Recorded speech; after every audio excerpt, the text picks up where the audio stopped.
대해서 지난 시간에 뭘 했는지 기억나는지 그것만 체크하고 한번 가보자. 자, 이미지 무슨 이미지 있다고 했니? 가장 중요한 거 감각적 이미지 중요해요. 밑에 감각적 이미지 있지? 그럼 이 감각은 우리가 몸으로 느껴지는 몇 개의 감각이 있어? 5개의 감각이 있지. 그 5개의 감각은 무슨 감각? 시각, 청각, 후각, 미각, 촉각 중에서 가장 중요한 거 2개를 꼽으라고 했을 때는 시각과 청각이 중요하다라고 얘기를 했습니다. 그쵸? 그리고 나서 이제 오늘 이제 공감각적 이미지를 좀 더 설명을 하려고 했고요. 그 외에 상승 이미지 올라가는 느낌, 하강 이미지 내려가는 느낌, 사실 요것도 시각적 이미지랑 연관되어 있죠. 또 생성의 느낌이 드는 거, 소멸의 느낌이 드는 거, 동적은 막 정신없이 돌아다니는 거고, 정적은요 멈춰 있는 거죠. 그래서 동적도 정적도 시각적 이미지랑 사실 연관이 있어요. 계절적 이미지도요. 시각적으로 보이는 어떤 소재와 연결되는 거예요. 그렇죠? 봄, 여름, 가을, 겨울의 이미지. 그래서 시각이 진짜 중요해요. 여러분들 마음속에 들은 이 이미지는 심상이고 이렇게 보여지는 거니까. 그래서 이미지를 우리가 찾으려고 노력을 해야 되고, 자, 오늘 얘기할 요 공감각적 이미지 뒤로 넘어갑시다.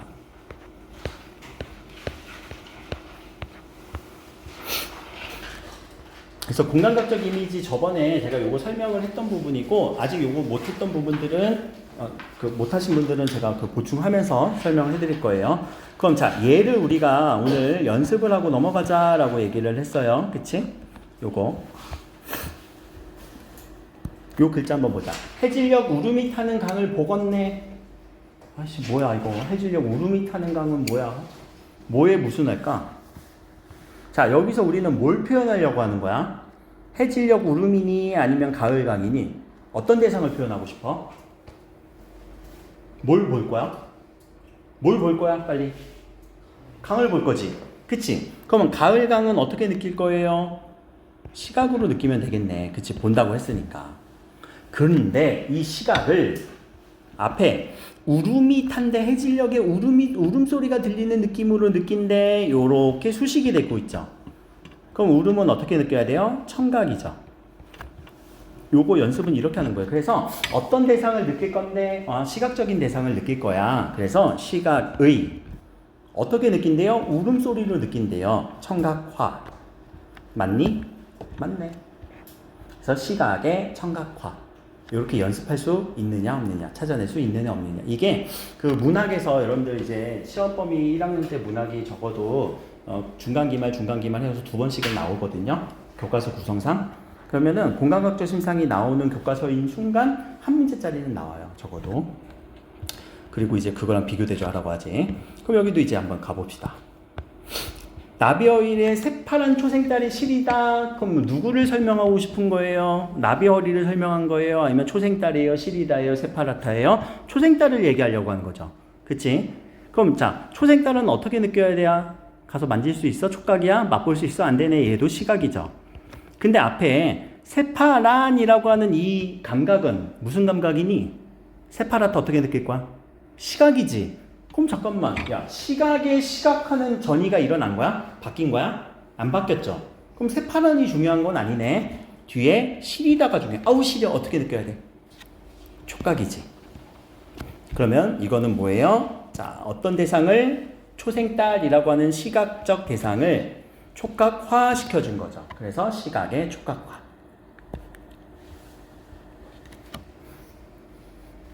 그래서 이렇게 되는 거네. 아, 시각의 청각화, 시각의 촉각화. 자, 요거를 제가 이렇게 설명을 했었죠. 첫 번째, 어떤 감각 대상을 찾을 것이냐, 그게 먼저라고 했어요. 그래서 그 감각 대상을 뭐뭐한다라고 서술어하는 이 감각 서술어를 찾으려면 감각의 감각 서술어화. 이게 1번 패턴. 좀 전에 봤던 거고요. 또 어떤 대상을 찾을 건데 대상부터 찾아주시고, 그리고 그것을 앞에서 수식해주는 부분을 찾으면 감각대상의 감각수식어화. 그래서 이 2가지 패턴밖에 없어요. 알겠죠?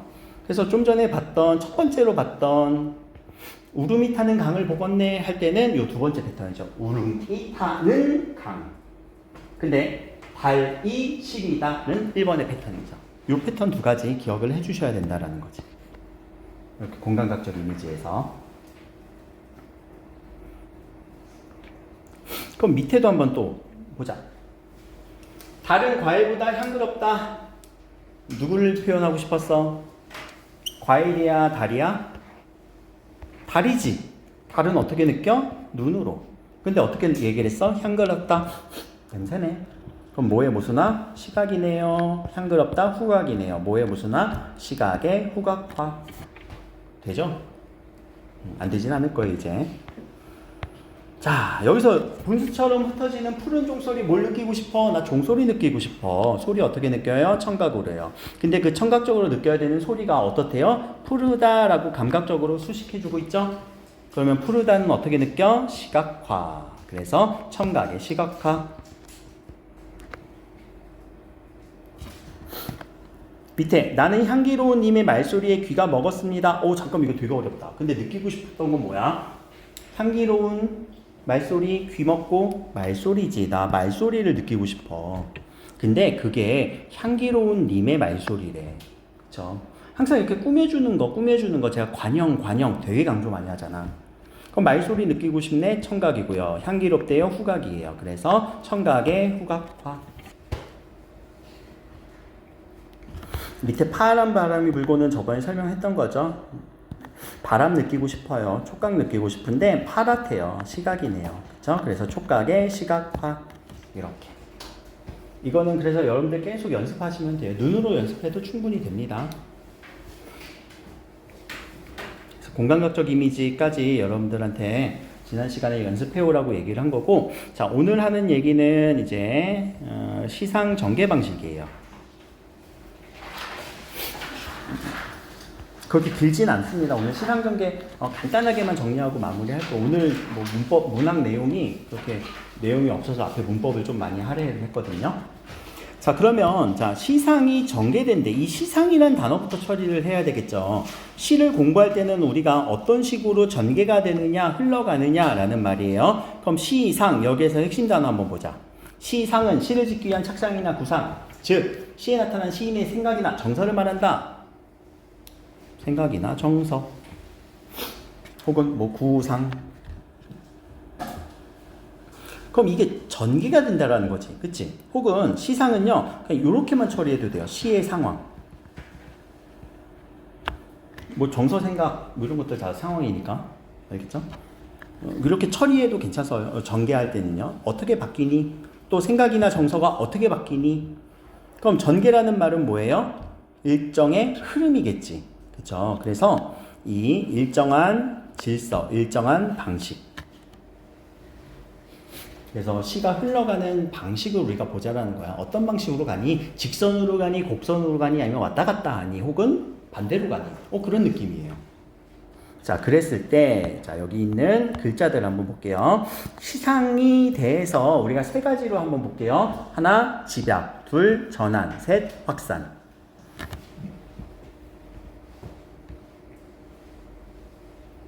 자, 그리고 시간에 대해서도 우리는 봐야 되고요. 그리고 공간에 대해서도 볼 거예요. 공간. 그리고 이 공간은 시선까지도 포함을 하고 있는 내용이라고 생각하시면 됩니다. 그리고 또 중요한 단어 수미상관, 그리고 선경우정, 그리고 기승전결, 요 정도의 단어들. 요 단어들이 되게 중요하니까 동그라미 한번 쳐주시고, 점층은 점점 올라가는 거고 점강은 하강하는 거예요. 이거 하강이에요. 하강. 내려가는 거예요. 대립은 대조하는 거겠죠. 그러면 시상전개 방식에서 이거 다 못 외워. 외우면 좋은데 굳이 외워야 되는 거는요, 이 시상에 대해서 집약하느냐, 전환하느냐, 확산하느냐, 세 가지. 모이느냐, 바뀌느냐, 넓어지느냐. 또 하나, 시간 혹은 공간, 시선까지 포함해서, 그리고 수미상관, 선경우정, 기승전결, 요 네 가지. 그래서 하나, 둘, 셋, 넷, 다섯, 여섯, 한 7가지 정도는요, 여러분들이 시상 전개할 때 개념으로 갖고 있으면 되게 좋아요. 요거는 여러분들 내용적으로 우리가 이제 내용적으로 읽어야 되는 거고, 이제 내용적으로 플러스 이제 내용적으로 읽었을 때, 이거 앞뒤가 똑같네? 그리고 성경우정은 앞에 경치 얘기하고 뒤에 정서 얘기했네? 그리고 기승전결은 사단 구성을 얘기하거든. 기승전결은 나중에 이제 한자 공부할 때 좀 더 얘기를 할 거고, 시간이 나오네, 공간이 나오네, 시선이 나오네, 이런 느낌으로 여러분들이 처리를 해주면 돼요. 그래서 모든 시를 읽을 때는 항상 제가 요 기준을 잡으라고 했었잖아요. 처음에는 주제에 대해서, 주제라는 건 뭐예요? 내용적으로 읽는 거. 그쵸? 그럼 내용을 우리가 파악을 했단 말이에요. 그 다음엔 우리가 표현과 형식을 읽어야 되는데, 이 형식에서 표현은 우리 아직 안 했어요. 이 형식적인 부분에서 앞에서 얘기한 건 뭐지? 이미지를 찾아보라는 얘기예요. 이미지 빨리 찾을 수 있니? 찾아보면 되는 거고, 그 다음에 또 하나의 형식은 뭐야? 전개 방식 찾는 거. 물론 이거는 내용과 관련이 있습니다. 이거 내용을 떠나서 우리가 전개 방식이 형성되지는 않지만, 어떤 지금 흐름을 보이니? 이거 찾으라는 얘기예요. 그래서 시를 읽을 때 독해하는 과정은 이 안에서 얘기하면 끝나요. 이게 외우려고 하다 보니까 너무 어렵잖아. 아니야, 이 공식을 적용하면 돼. 처음에는 내가 내용적으로 주제 한번 찾아보자. 그리고 나중에 표현 형식을 찾아보자. 알겠지? 그래서 개념 체계 잡고 그 체계 안에서 계속 독해하려고 연습을 하면 돼요. 그럼 처음 보는 시도 된다니까. 그럼 먼저 이제 집약이라는 단어 한번 보자. 우리 집약이라는 단어가 뭘까? 집약. 한 곳으로 모이다. 그쵸? 그래서 한 곳에 모여서 아주 강렬하게 남겨주는 거를 우리는 집약이라고 얘기를 해요. 자, 그러면 밑에에서는 여러분들이 이제 다음 시간에 요거는 다 독해 같이 할 거거든요. 그리고 오늘 나가는 문제에서도 나가시는데 여러분들이 한번 찾아보라는 얘기고요. 그리고 요렇게 표시되어 있는 거는 우리가 무슨 표시라고 했지? 요거 슬러시 하나와 슬러시 두 개? 슬러시 하나는 행의 구분, 슬러시 두 개는 연의 구분이에요. 그래서 요거는 이제 그 길이 관계상 이렇게 나눠준 거지. 그리고 엄마 걱정은 저번에 우리 독해했던 친구들도 있으니까 요건 잠깐 패스. 이제 넘어갑시다. 자, 전환이라는 거 너무 중요해요. 저도 전환은요, 독해할 때도 중요하고요, 시 독해, 그러니까 우리 비문학 독해, 독서 독해할 때도 중요하지만 문학 독해할 때도 너무 중요해요. 그래서 전환이 일어나는 거는 뭔가 바뀌는 느낌이죠. 어떻게 바뀌느냐가 너무 중요해요. 그러면 분명히 바뀌는 표지들이 나올 거거든요. 우리가 바뀔 때 자주 쓰는 표지들이 이런 표지들이야. 그러나 물론 반대일 수도 있어요. 대비일 수도 있어요. 근데 전환의 표지로, 혹은 그런데, 이게 전환의 표지들로서, 표지라는 건 표시하는 지점, 글자로서 많이 표시가 되거든요. 그럼 여러분들한테 제가 과제를 내줄게요. 앞에 부분은 어땠고 뒤에 부분은 어땠길래 여기가 전환일까? 앞에 부분은 어땠고 뒤에 부분은 어떻길래 전환이라고 얘기하는 걸까? 그거를 찾아오기. 알겠지? 안 어려워. 진짜 안 어려워. 앞에 부분은 어땠고 뒤에 부분은 어땠길래 여기를 전환이라고 할까? 그거를 찾아오기. 알겠지? 안 어려워. 자, 확산이라는 건 점점 어떻게 되는 거예요? 넓어지는 거예요. 넓어지는 거. 그러면은 밑에 시에서는 집약과 반대되는 거예요. 점점 넓어지는 거예요. 어떻게 넓어지는지도 찾아오기. 알겠죠? 안 어려워요. 자, 하나 더. 시간의 흐름. 자, 시간의 흐름은 우리가 두 가지의 방법이 있을 거예요. 어떤 식으로 흘러갈 때? 순서대로 흘러갈 때. 과거, 현재, 그리고 나중에 이제 미래라고 얘기를 하겠죠. 이렇게 흘러갈 때 이건 순서대로라고 하잖아. 그래서 순행적이라고 얘기를 해요. 순행적.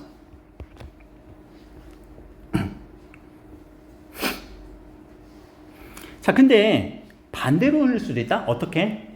물론 이제 미래에서 현재로 오는 경우도 있지. 타임머신 타고. 근데 그거 말고 현재에서 과거로 갈 때.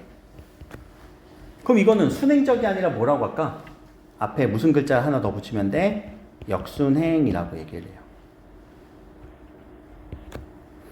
혹은 경우에 따라서 입체적이라고 하는 사람들도 있는데요. 그 입체적이라는 말은요, 소설에서 조금 더 적합한 용어예요. 소설 용어로서 많이 써요. 아무튼 시간이 그대로 흘러가느냐 아니면 거꾸로 흘러가느냐, 둘 중에 하나겠죠. 그래서 시간의 흐름 하나 시간으로 잡아주시고, 그럼 밑에서도 우리는 시간의 흐름을 잡아주시면 되겠네요. 자, 추보라는 단어는 나중에 설명할게요. 넘어가시고.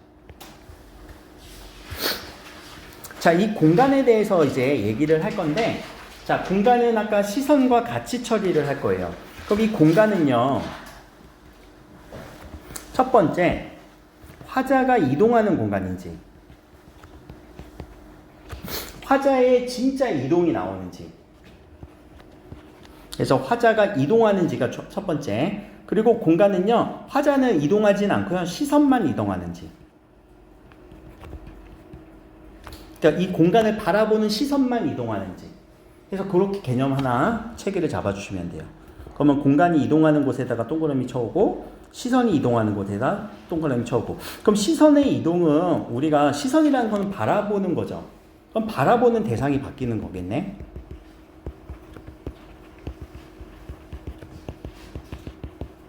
이렇게 바라보는 대상이 변화할 거란 말이에요. 시선은요. 그래서 그런 식으로 우리가 시를 좀 찾아주시면 됩니다. 어렵지 않아요. 맨날 어렵지 않대. 자, 밑으로 가서.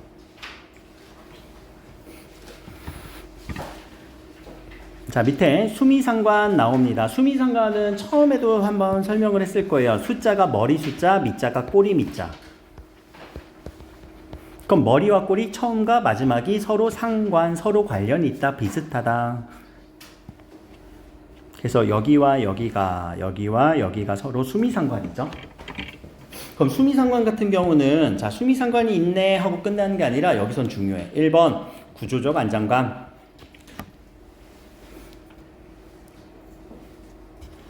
2번 내용을 강조.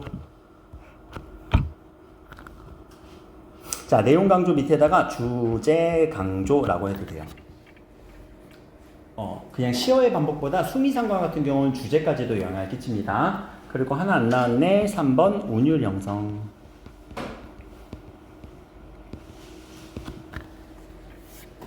까지 이 세 가지 효과를 알고 있으면 됩니다. 수미상관의 세 가지 효과 얘기해 보세요. 구조적 안정감, 주제 강조, 내용 강조, 운율 형성. 바로 나오게끔 생각해 주셔야 돼요. 자, 선경 후정은요. 선 먼저 뭐부터 얘기하겠다? 경치부터 얘기하겠다. 후 뒤에 뭘 얘기했다? 정서를 얘기하겠다 라는 얘기입니다. 그렇게 어렵지 않죠?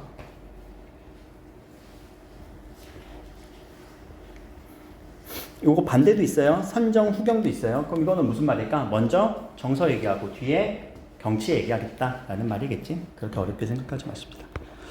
요 글자만 알면 되고요. 우리 기승전결이라는 단어도 다음 시간에 찾아갈 건데, 우리 일상생활에서도 뭐 기승전 뭐 이렇게 얘기하지. 아, 저 선생님 뭐 기승전 복습이야. 막 이렇게. 근데 생각보다 우리 결보다 결이 중요하지 않다. 사실 전이 되게 중요하다. 그 얘기는 다음 시간에. 전이 중요해요, 원래. 자, 그리고 점층과 점강은 여러분들 뒤에 가서 이제 나중에 우리가 점층법, 점강법 하면서 표현법이랑 연관짓기 때문에 요거는 넘어갈 거고요. 대립이란 것도 소재의 대립, 의미의 대립에서 우리가 연결되는 거기 때문에 그렇게 중요하진 않아서 여기까지도 여러분들이 쭉 읽어보시면 돼요. 그러면 그 전에 여러분들이 머릿속에 가져와야 되는 건 뭐라고요? 아, 시상전개는 무엇이 있다라고 시상전개만 딱 보고 복습하는 거지. 뭐뭐 있어? 시상의 지다, 시상의 확산, 시상의 전환, 시간의 이동, 공간의 이동, 수미상관, 기승전결, 성경우정 정도. 이런 식으로 뭐가 있다라고 정도만 이 글자들을 먼저 생각해 주는 거예요. 이런 글자들을 먼저 알아야, 개념어들을 알아야 나중에 독해가 되니까. 오케이? 안 어렵지? 복습할 거 별로 없어요. 그러면 제가 문제 하나씩만 드릴 테니까 요거 받고 하산하도록.